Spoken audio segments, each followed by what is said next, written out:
So, as a timekeeper, we're almost up to the hour. So, I want to thank everyone for this insightful conversation. And as we come to the end of the hour, I'd like to end this discussion the way it began with a tour de table. And one of the premise of this podcast is that there's too much talking and not enough doing. So let's pass the mic and tell us what you've heard today that will inspire you to start something differently than the way you did it prior to this conversation, or anything that you want to leave the listeners or the viewers with. And I'm going to start by sharing my own takeaways to give you a moment to collect your thoughts. I've heard a lot of really insightful stories, and I'm really, like Jim, grateful for this opportunity. Two things really stand out. The first one is, love the way you describe, Melissa, at the very beginning, this dance between the true self and the false self. And it brought to me a sense of peace. I've always had this sensation or understanding that I had to fight for this authenticity to come out. And even though there is a fight, and it could come through pain, now that I look at the true self, the false sense, I think I can reconcile the two and kind of remove a little bit the dance, and I just acknowledge that sometimes I do wear a mask and sometimes I don't. And it's, I think, a matter of choosing the true self to be the leader and using the false self to adapt to the world. And so looking at authenticity through that lens kind of diminishes a little bit the struggle. So that's number one. And then I was really inspired by knowing that authenticity is about being vulnerable, and we've had some experience in that conversation. But I think a lot of time, the reason why people, and even myself, don't go to be or allow ourselves to be vulnerable is because we're afraid of the consequence, not being liked, being the judge, etc. But it might just be the price to pay. And price is a big word, because I think it is more, how could I say it? The experience of living authentically your life is way more satisfying on the short term and on the long term than wearing a mask and protecting ourselves.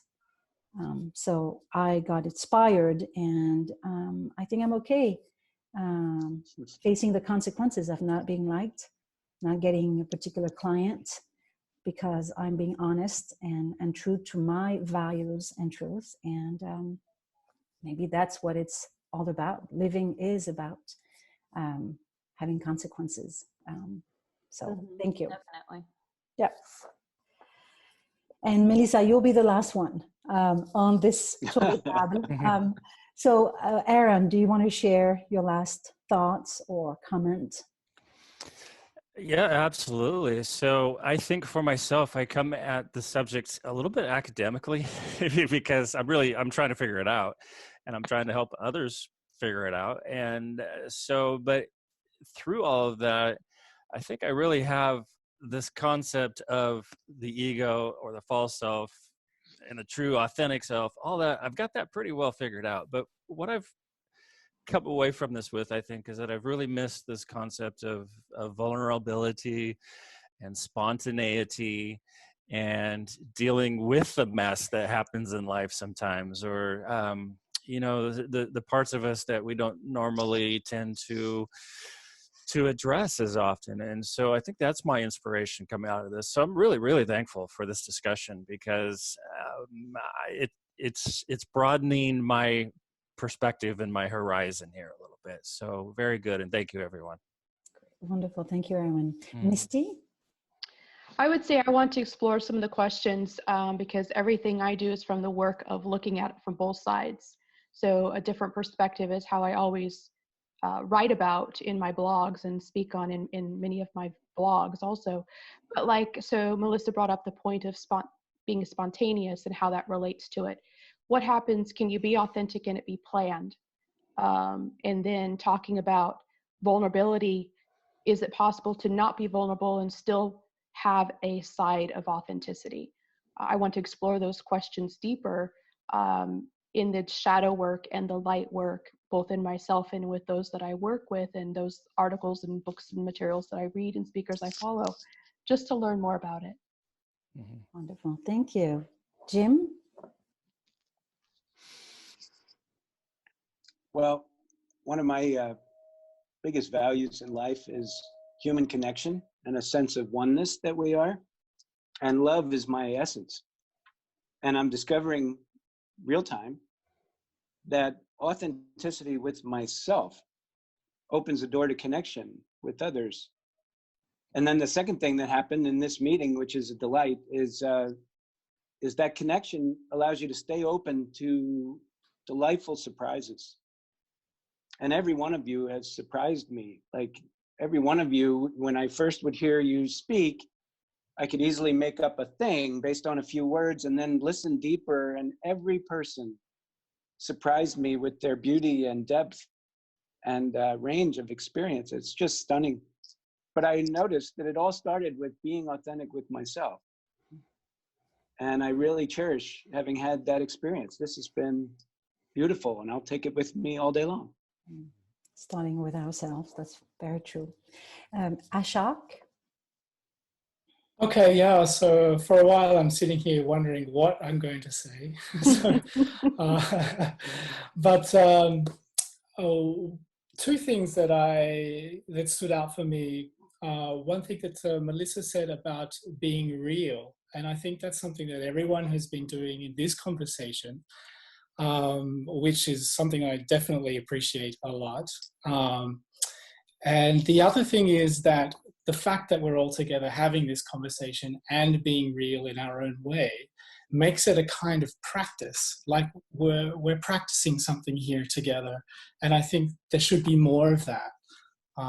That's it, basically. This is a great practice to keep working on and cultivating, where, you know, we sort of draw out each other's authenticity in a kind of magical, alchemical kind of way. That's beautiful. Yeah, love this practice. Melissa? Okay, well, I wanted to share one last nuance. So my boyfriend is a people pleaser, and he's very, very well liked by just about 110% of the people on this planet. And we used to kind of banter about who had the best EQ, you know, who was better with people. And one day I said to him, you know, if nobody knows who the real you is, then you're not better with people because you've completely compromised yourself for them.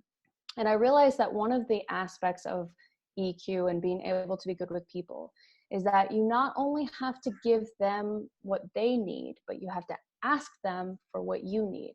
And you can't do either of them all the time. So you can't always need something from other people, but you also can't always give to other people. And so it's kind of like this relationship that you cultivate in which you ask for your boundaries to be met at times, and then you allow other people, you know, you have a generosity that you want to make them comfortable and you want to make them feel safe. So in this case, I just wanted to say that it is very easy to be authentic for me, but it is a little bit more difficult to ask people to accept my authenticity. In other words, to put people in, like, you know, to sort of give them the chance to reject me, and say to them, this is what I am, this is how I show up, could you accept it? And so sometimes I think we compromise a little bit too much.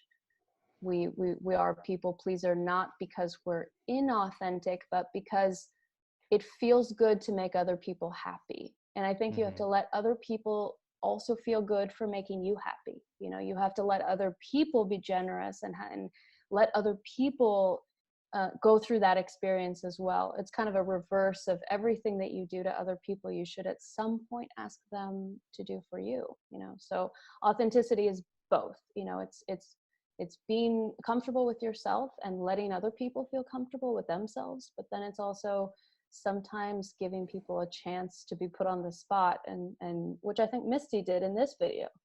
I mean, I think you put us on the spot and you said, this is what I am. Can you accept it? And all of us had to say, okay.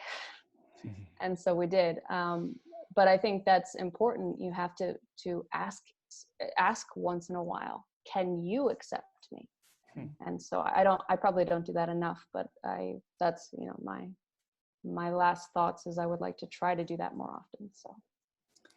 Very nice. Well, thank you very much. I'd like to end by asking viewers and listeners to like this video and subscribe to our podcast, whether it's from an authentic standpoint or just to make us happy. I'll take both. And tell us in the comment, how do you yourself live an authentic life? So leave your answers in the comment. And thank you again, everyone, for showing up today in your unique and authentic way. Thank you very much. Thank you. Thank you. Thank you.